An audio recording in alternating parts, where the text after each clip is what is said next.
This is my camper I built out of nothing but free items, but it's been slowly falling apart. So today I'm dropping $1,000 into it to see if we can turn this shanty shack into a luxury tiny home, starting with this. When I first constructed these gunnel covers out of reclaimed cabinets, I didn't consider how the weather would affect them. And since they've been sitting out in the high desert, they've started to warp, so to protect them from further damage, I'm sanding them down and painting them with some exterior paint. But I probably should have checked the weather first. You might not know it, but sometimes it actually snows in the deserts of California. And the precipitation made sure that our first 2 layers of paint did not seal our cabinet wood very well at all.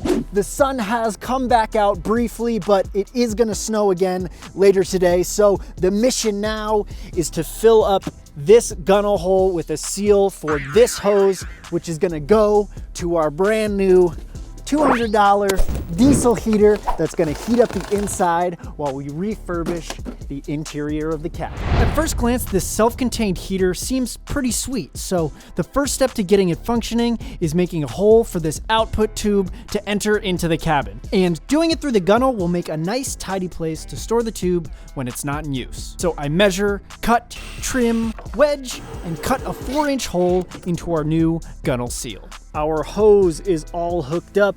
We got our board in place. Now all that's left to do is seal up these seams with some silicone and get the diesel heater pumping, which is perfect timing because it just started snowing again. Next, it's time to wire up the heater to work off of DC power.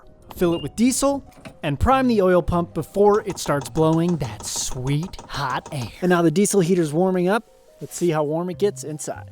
I just heard the diesel heater kick on for the first time, and if you haven't put 2 and 2 together yet, the heat is going to be coming out of here. Basically, it's going to travel through that tube and down the gunnel, and hopefully make it nice and toasty in here. I can still see my breath. Let's give it a couple minutes and see how warm we get. It's been 30 minutes, and I can still see my breath in here. I think the gunnel might just be too long and uninsulated, and the air just cools down by the time it gets into the cabin. So I'm gonna see if I can stuff that hose all the way through, and maybe that'll help the heat travel to the cabin a little easier. And if that doesn't work, then I don't know. I might have to spring for something else. I couldn't quite get the tube all the way through the gunnel without messing up our silicone, so I'm gonna do a more janky setup with the hose just coming through the window, see if that's able to keep me warm through the night. We've got our battery at 99%. Let's see how this thing keeps me toasty. Now, although I've been less than impressed with the abilities of this diesel heater, it is nice to have a hose that you can shoot directly into your bed. Once I'm nice and warm in here, I'm gonna take the tube out, let it warm up the space, and check in with you in the morning, see if it's worth it. Good morning. I slept pretty well. No, I wouldn't say that that's because the diesel heater did an incredible job. But for going all night, I would expect it to be way warmer in here. But look how pretty it is out here. Oh my God. Wow. Now the calorie diesel heater is a major thumbs down for me. Not only was the output not as high as I was expecting, it also smelled like burning plastic with the air coming through the hose. This thing got so hot on the inside, it actually melted the fuel tank. Piece of crap!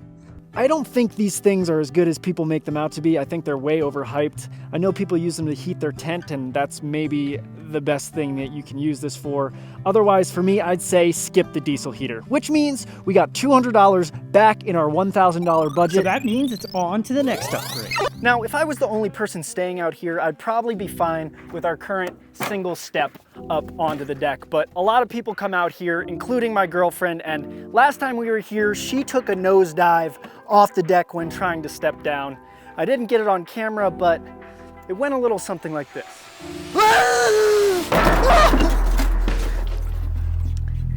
So we're gonna have to change that. So I'm building a set of stairs to get up to the cabin, and I'll be adding a railing on the right side for added support. Now, if I were to get this railing installed professionally, by the time they came out to the property, measured, gathered materials, it would cost anywhere from $2,000 to $3,000 for this railing. But the railing system only cost me 500 bucks. And it couldn't be easier to install. I'm doing this completely solo. It only took me about 3 hours compared to the days it would have taken professionals to come out and install this. This railing system is by Muzata, and all I had to do was measure my stairs, and they sent me a customized blueprint completely for free and delivered the system right to my door. I'm saving so much money by doing this myself, and not to mention the time. They send you everything you need directly in the package, so that means no extra trips to the hardware store. And if you've ever DIY'd something, you know that one trip to the hardware store can become 10 very quickly. And they send you detailed instructions on how to set up the railing, making the install extremely easy. I would pick this method over hiring a professional any day. And I mean, this thing looks really, really awesome. This is a big step towards making this thing a luxury home, and I really like the way it looks.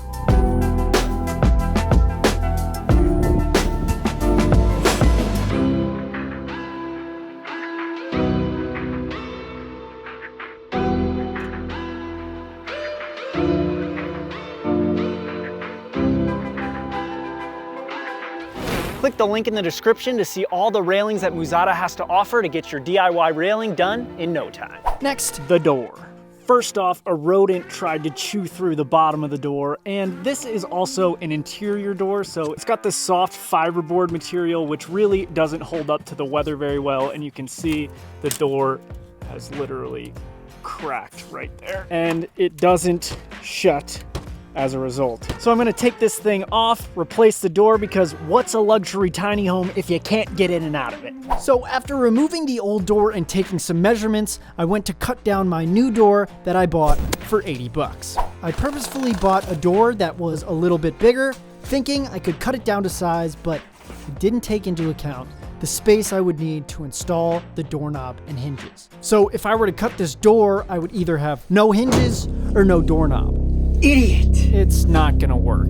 And since I'm in the middle of nowhere, I don't think I'm gonna be able to solve this problem within this video. So it's on to the next upgrade. I think where I fell short on the $0 build of this camper is the lighting. Now, although I was really excited about this idea and it looked okay at night, during the day, the lights poking through these holes look like I screwed through it with 100 screws, and it just doesn't look very intentional. What'd you just say? Is wrong with this?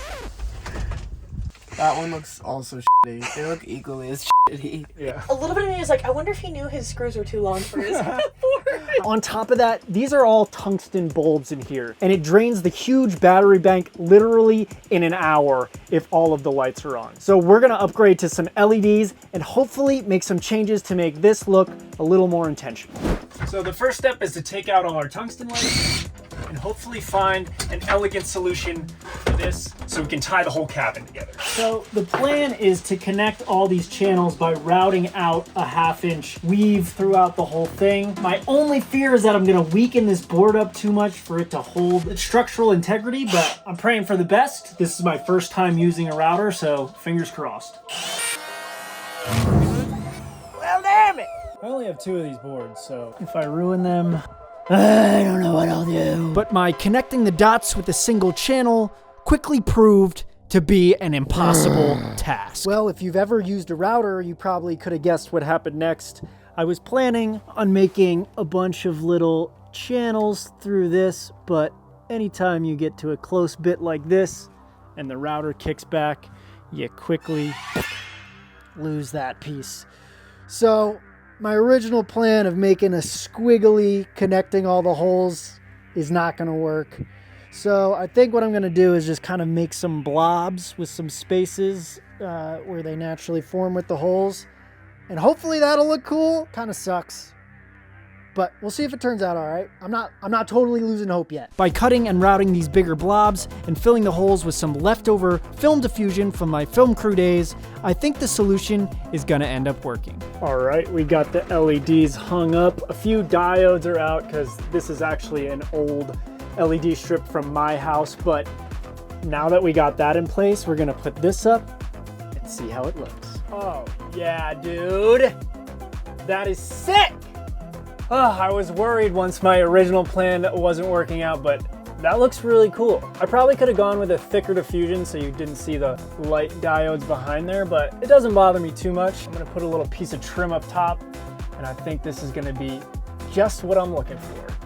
Yes! Another day, another classic California snowstorm, which means it's the perfect opportunity to lock in and get all the wiring done for this thing, for the lighting and the outlets we'll be adding into the cabin. Now, I didn't show any of my work here because I'm certainly not an electrician, but I got both of our outlets next to our seating setup and used some of our original boat lights from my boat and another one on the property as some nice little reading lights next to the bed. I just finished up all the wiring and lighting. I turned off all the lights and stepped outside, and to my amazement, the total lunar eclipse was happening. It looks so amazing. If you've never experienced one, it's super awesome, especially because they last so long. If you're in an environment where there's a lot of passing weather, you've got like 6 hours to see it, unlike a solar eclipse, which is so fleeting. If you have cloud coverage, you're kind of screwed. Speaking of which, I actually made a short film with the solar eclipse that happened last year. We just finished editing it and it's coming out later this year. I'm super excited about it. More information about that to come. But with all that being said, I'm gonna move on to the next thing that we have on our agenda, the sink. This is the sink we picked up in Alabama and installed in California, but as you can see, this drain doesn't go anywhere. Now, before the end of this video, this will be a running functional sink. First thing on the docket, drill a drain hole out the side of this thing. All right, we got the hole cut. Now I have this tubing that we're gonna use for the drain. It's exactly the same size as the hole saw I got, so hopefully it fits. Let's see. Ooh, baby. Nice, perfection. Sweet, so now that I know that fits, I'm actually gonna have an insane time trying to get the right angle of the hole in there, since I can't quite measure the distance from the outside since the gunnels are so small. I have a plan. I'm gonna hopefully use some lights to be able to shine through the fiberglass once the night falls, so we can hopefully see where we need to cut this hole from the outside, because I don't know how I'm gonna find the measurement otherwise. Well, I've discovered something terrible with this task. When I went to remove the gunnel covers to see if I could reach this tube, there's standing water within the gunnels, so that stinks. I think what ended up happening is where we screwed into this board, yeah, you can see it dripping. Where we screw into that board from the outside, water gets in through that 2x4. The cabin stays dry and water only gets into the gunnel. It doesn't actually get inside since this is all sealed, but this is something I'll have to figure out in the future. But for now, I'm just gonna shop vac it out. But you can see where our issue is. I can't actually reach that to measure where the hole needs to go on the bottom here. So put this plan into action. I've got this beam that I can focus to a very small amount. We're gonna slide it right down, straight down this pipe. And luckily the fiberglass is slightly translucent, which means this spot of light that we see on the inside will likely be visible on the outside. Let's go see. Okay, we can barely see it. That's right here. However, we can't really see where the center of that mark is. So I'm gonna sand this down and hopefully we can get a little more visibility here. Now I can feel comfortable saying that this is about the center of that right there.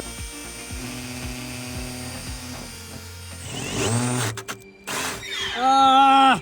Right as I was finishing, we ran out of battery. All right. New battery, final push. The drill kicked back and hit me in the face. Oh. I got too excited. Third time's the charm. Golly. Our jackery died in here too, so I think that's a sign to call it for the evening, although let's stick this up through the hole and see if we'll be able to make these pipes meet.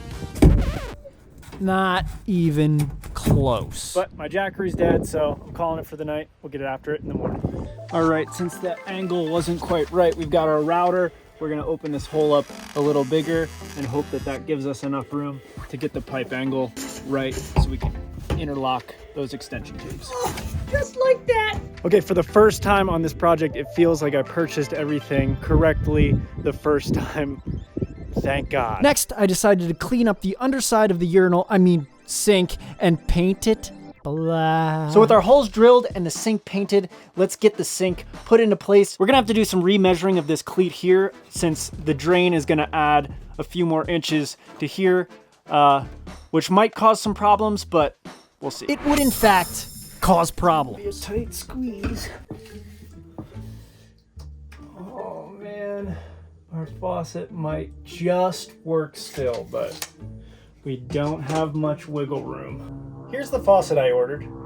It's 11 inches tall, which is exactly how much it is to the bottom of this cabinet. So let's see if I jumped the gun again and bought a product too soon. Yep, I did it again. Damn it. Now, since I'm in the middle of the desert, this piece is actually pretty hard to find. It won't get delivered before I'm finished this project. So rather than calling it quits, what I'm gonna do is router this hole a little bigger so that this can sit down further in and we can get enough room up top to clear that. And with the new clearance successfully made, it was time to get the running water sorted. I bought this 8-gallon pressurized aluminum water tank for $250. As I start to mount the tank temporarily to get the proper placement to run the hoses, I decide to hit myself in the face with the drill again. When am I gonna learn? I just hit myself in the face with the drill again. You know, when you tell yourself I can do that, you don't think about all the injuries you're gonna get along the way. After running the hoses and getting the connections tight, it was time to pressurize the system. So the way this tank works is actually through air pressure. So what I'm gonna do is take this air compressor, plug it in to our power source, connect it here to pressurize, just like a bike pump. Turn it on. Then we pump it up to 55 PSI and it should be ready to pump. Before I could test if it was working, We've got a leak! and as I go to sort that out, I realize that my temporary mounts are particularly sketchy when the tank is full. So I decided to take it off and call in some reinforcements. So the next day, some friends helped me customize some mounts and drill some holes in the hull to get this tank mounted a little more permanently. So with a little help, I was able to get the tank mounted, and now we're screwing in through the inside of the hull. So with the tank all set up and in there solid, we're ready to turn this thing on. Also, this thing comes with a hose to use this as a shower with that quick release if you want to too, which is pretty awesome. But moment of truth, let's go see if our faucet functions. Join me. 1, 2. So now I can use this sink for washing dishes and totally not pissing. What? What the fuck? Now on top of adding upgrades to the camper, we also have a lot of maintenance to do. Like this piece of wood has not held up to the weather very well. It warped and cracked so bad and it's hideous. My eye goes to it every time I'm in here. So we're gonna peel back these boards and battens. We've got a brad nailer here and hopefully patch this up and make it look a little better. So I've tucked our wiring for our lighting back behind this panel. So what we're gonna do is take one of these trim pieces, trim it up, and brad nail it in place. Because this place isn't truly luxurious until we hide all the wiring. And for my next trick, I'm gonna make all this stuff disappear. Because our next step in the process is to sand down this whole ceiling and add this groovy wallpaper we got to the ceiling to make this place feel real home. So I spent the next day and a half sanding my life away, both the ceiling and the trim around the inside of the boat. All right, after a lot of sanding, this is feeling nice and smooth, so I'm just gonna blow it off. And we can wipe it all down, seal it off, and prep for the wallpaper. Now, while that dries, that brings us to our final piece of maintenance for this video, which is this floating live edge table. Now, this was a good idea in theory, but as soon as I started moving down the road, this thing became a springboard and bounced itself and all the screws loose and became very unlevel, which is not ideal. So what we're gonna do is shift this over a bit so we can make some new screw holes. And I've got a piece of chain here that Zach Job from Big Time helped me weld up that will add some extra support from the ceiling so this thing won't end up kiltering in the long run again. So let's get to it. Well, wouldn't you know it, I've bought the wrong piece again. This is not quite tall enough. I need more teeth in order to make this chain scenario work. So once again, this becomes a task for tomorrow. New day, new bolt. Let's get it installed. Woo! Today is my last day in the desert before I have to head out to Utah to Matt's off-road games, which means one more upgrade to try to do before I take off, which is this $200 drop-in Dometic cooktop we're gonna be putting inside of this live edge board that I bought for 150 bucks. In order to get the spacing right, I made a template out of an old piece of plywood before trimming and cutting a hole for the cooktop to set in. I also bought this Flame King mini propane tank for 50 bucks, and with a little trimming and wiring, it was ready to be tested. All right, I've made sure everything's not leaking, so now it's the moment of truth. Woo! We got 1, 2 burners! Yes, dude. Now that is luxury. So, what did we get done and what did we fall short on this build? Well, first, we got our stairs and our railing from Muzata. That really livens the place up, and no more face planting off the deck, which is great. Now, we fell short on our gunnel covers. The paint didn't take because of the snow, and then they warped beyond belief with all the changes in temperature. So I'll have to fix those up again. And here's where we also fell short. I bought the wrong door. It didn't fit. So this is just terrible. My least favorite part of the build. I'm definitely gonna have to fix that in a future video. And we've got luxury. Running water, baby. Oh my God. And it's warm right now from the sun. Electric. We got all the wires hung and nice and hidden now. I still have to string up a set of LED lights and then put the things up, but I want to do the wallpaper first on the ceiling, which I also fell short on because this primer is still tacky. I don't think the ventilation is good enough in here. So that'll be in a future video too, but ooh, la creme de la creme, homie. Oh, look at that. Now that is luxury. One of my favorite things about camping is camp cooking, and now I feel like I have an awesome setup for that, so I'm really excited to get to use that. One of the biggest problems in this, because this was just not a functional table, anything you put on it would roll over, but it is people's favorite part, this like live edge. People always love the floating thing, so now we got it fixed with this chain. Thank you, Zach Job. And look at this. Woo-hoo-hoo. We've got 2 outlets on either side, which really is gonna be awesome for when we're doing work over here. I'm gonna put another one on the desk. Now, did we achieve luxury? I'd say no, but we got a hell of a lot closer, so tune in for the next video. I'm gonna complete this build and make this shanty shack a shanty mansion. So be sure to subscribe and see that. Now get off my lawn! I really need to fix this door.